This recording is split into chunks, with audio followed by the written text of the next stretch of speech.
Welcome to Vitrium's how-to video series. In this video, we're going to be examining DRM policies. DRM policies are the settings that control permissions and restrictions to your content.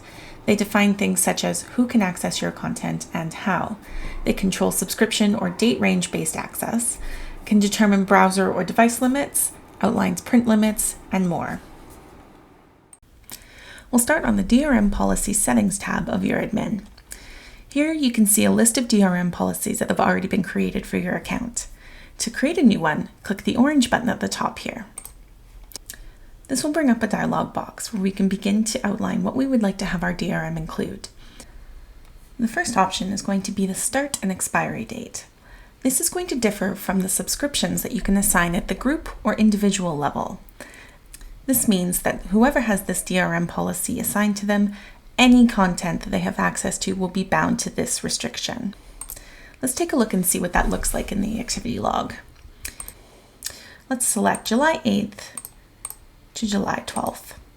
At the time of recording this video, these dates fall outside of that range. They have already passed and expired.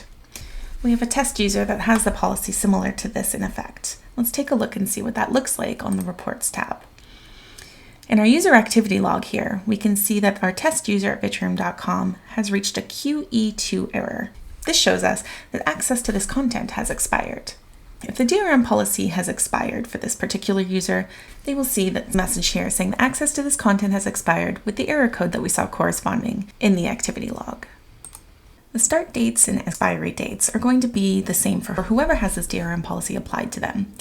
If you are looking, however, to have a dynamic start and end date, you can utilize the expiry after first unlocked. For example, let's say we want somebody to have access for 4 weeks. This means that users who have this DRM policy applied to them will have varying start dates depending on when they first unlocked the piece of content. Thanks so much for watching. Don't forget to check out our other videos and our knowledge base online.